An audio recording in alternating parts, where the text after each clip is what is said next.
আজকের ভিডিওটা রান্নাঘর থেকে শুরু করলাম। শুভ সকাল বন্ধুরা, সকলে কেমন আছেন? আশা করছি সকলে ভালো আছেন, সুস্থ আছেন। একটা নতুন ভিডিও আপনাদের সকলকে অনেক অনেক স্বাগত, অনেক ভালোবাসা। এখন বাজে সকাল 7টা। এখন থেকে আজকের ব্লগটা শুরু করছি। সকাল সকাল না বেগুন পোড়া বসিয়ে দিয়েছি। আজকে বেগুন পোড়াটা খাওয়া যাবে আজকে, কারণ বার আছে। যে সেদিন তো পোড়া জিনিস খাওয়া যায় না। ধরুন হাজবেন্ডের জন্ম যেদিন, ছেলে মেয়ের জন্ম যেদিন, তারপরে শনি, মঙ্গল, বৃহস্পতি, অমাবস্যা, পূর্ণিমা, অনেক কিছুই কিন্তু আমাদেরকে পালন করতে হয়। সেই জন্য না বেগুন পোড়াটা খাওয়াই হয় না। আর এই বেগুন পোড়া আমার যে এতটা ফেভারিট, কি বলবো, ভীষণ ভালো লাগে। মুড়ি, রুটি, ভাত, যে কোনো জিনিস দিয়েই আমার খুব ভালো লাগে। তো আজকে এরকম 2টো বেগুন পোড়া করে নিয়েছি। কালকে টাটকা টাটকা বেগুন নিয়েছিলাম, সেই বেগুনে তার সাথে একটুখানি সর্ষের তেল, লবণ, পেঁয়াজ কুচি আর লঙ্কার কুচি দিয়ে ভালো করে মেখে রেখে দিলাম। আজকে ছিল হাট, তো হাট নিয়ে চলে এসে লাল শাক নিয়ে এসছে, তার সাথে একটু কুমড়ো আর সজনের ডাঁটা। এখন নতুন নতুন উঠেছে সজনের ডাঁটা, খেতে বেশ ভালোই লাগবে। তার সাথে একটা বড় সাইজের মোচা নিয়ে এসে আর কিছুটা শিমও নিয়ে এসছে, আর কিছুটা এখানে গাজরও নিয়ে এসছে, আরও নিয়ে এসেছে। আমি সবগুলো দেখাইনি, কিছুটা করে দেখালাম আপনাদেরকে। এখানে মাছও নিয়ে এসছে, এই বাটা মাছও আছে কটা, আর এইগুলো কি মাছ আমি ঠিক মাছটার নাম জানি না। তার সাথে কিছুটা মাছের ডিমও আছে, আমার ছেলেকে খেতে দিয়েছে, যার থেকে মাছ কেনা হয়। তো এই যে আমি এখন মাছগুলো বেছে নেব। অনেকটা পরিমাণে মাছ আছে, 2 দিন হয়ে যায়। একদিনে হয়তো খাওয়া হয়ে যেত মাছটা, কিন্তু আমি এটা 2 দিন করবো। আসলে কি বলুন তো, অভাবের সংসার, একটুখানি বুঝে শুনেই চলতে হয়। এইভাবে না যদি সংসার বুঝে শুনে চলি, তাহলে লক্ষ্মী তো 2 দিনেই চলে যাবে। আর মধ্যবিত্ত পরিবারে বুঝতেই পারছেন, একটুখানি তো বুঝে শুনেই চলতে হবে। যদি একদিনে এত টাকার মাছ খেয়ে নিই, তাহলে পরের দিন কি খাবো সেটাও তো আমাদেরকে চিন্তা ভাবনা করতে হবে। তো আজকে অর্ধেকটা করবো, আর তার সাথে মাছের ডিমও আছে, ওইটা তো ভাজবো। চলো দেখো কি কি রান্না করি, অবশ্যই সেটা তো শেয়ার করবই। তো সজনে ডাঁটা দিয়ে একটা তরকারি বানাবো, আরও কিছু দেব। আর ছেলে আজকে বলছে সাবু খাবো। যাই হোক, ওকে ছোটোবেলায় আমি সাবু দিতাম, তো আর দেওয়া হয় না। তো আজকে নিজে থেকেই বললো আমি সাবু খাবো, তো সেই জন্য ওকে আমি একটুখানি সাবু রান্না করে দিলাম। ভাবছি এবার থেকে তাহলে একটু করে সাবু দেবো দুধের সাথে, তারপরে আর ওই ফল মিশিয়ে দিই যদি খায় তো ভালো। সাবু খাওয়া তো খুবই উপকার, সেটা ছোটোদেরই হোক বড়োদেরই হোক। তো ওকে আমি দেবো ভাবছি এবার থেকে। আজকে তো করে দিলাম, খেয়েছে একটুখানি, আর একটুখানি ছড়িয়েওছে, কারণ ও কি আর নিজে নিজে খেতে পারে। তো এখানে মাছগুলো ভেজে নিলাম, আর এইদিকে হচ্ছে তোমার একটুখানি ডিমের বড়া করব। যে মাছের ডিমটা ছিল সেই ডিমটা, তো মাছের ডিমে বেসন দিয়েছি, ওর সাথে একটুখানি লবণ, হলুদ, পেঁয়াজ কুচি, লঙ্কা কুচি দিয়েছি। আপনারা চাইলে এতে রসুন কুচিও দিতে পারেন।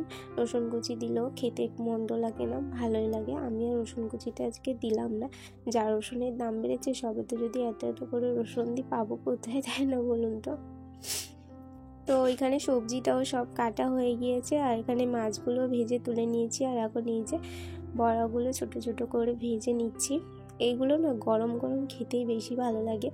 আর এই বড়া টকও হয়, তো টক আমি করব না, এমনি তো টক হবে, মাছ দিয়ে টক বানাবো। আর এই বড়াগুলো এমনি ভেজেই রাখবো, এমনি ভাজা বেশি খেতে ভালো লাগবে। অনেকগুলোই হয়েছে, কারণ কিছুটা যে বেসন মিশিয়েছিলাম, কিছুটা বেসন না মিশালে নয় খেতে অতটাও ভালো লাগে না। শুধু ডিমের বড়াটা আমার বেশি ভালো লাগে না, একটুখানি বেসন দিলেই বেশি ভালো লাগে।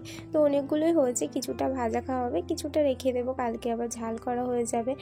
আর এইখানে এই যে সজনের ডাঁটাগুলো ভেজে তুলে নিলাম আগে। কুমড়ো, আলু, বেগুন, সজনের ডাঁটা, মাছ দিয়ে একটা তরকারি বানাবো।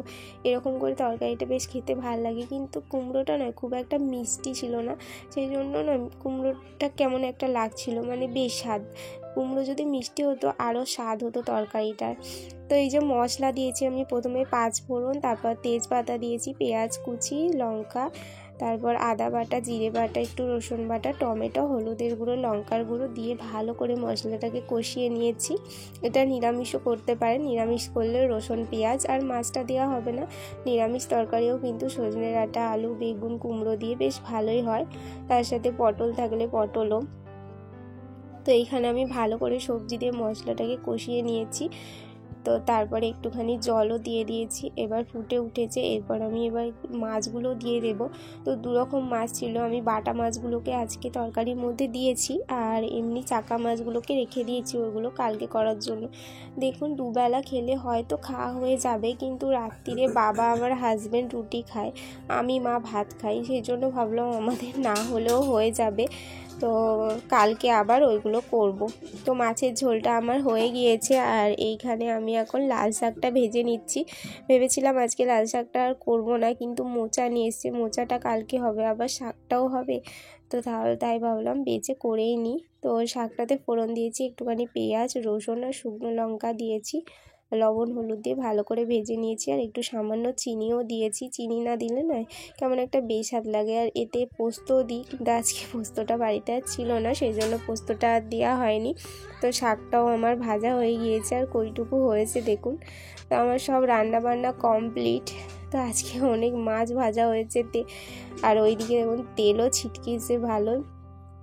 আসলে এইখানটা নয় পুরো তেল ছিটকে ছিটকে কেমন একটা দাগ হয়ে যায়, সেই জন্য একদিন অন্তর অন্তর যেদিন মানে বেশি ছিটাটা পড়ে সেদিন ওই দেয়ালটা সমেত নাতা দিয়ে দিতে হয়, তবেই দেখতে ভালো লাগে, নইলে খুবই খারাপ লাগে দেখতে।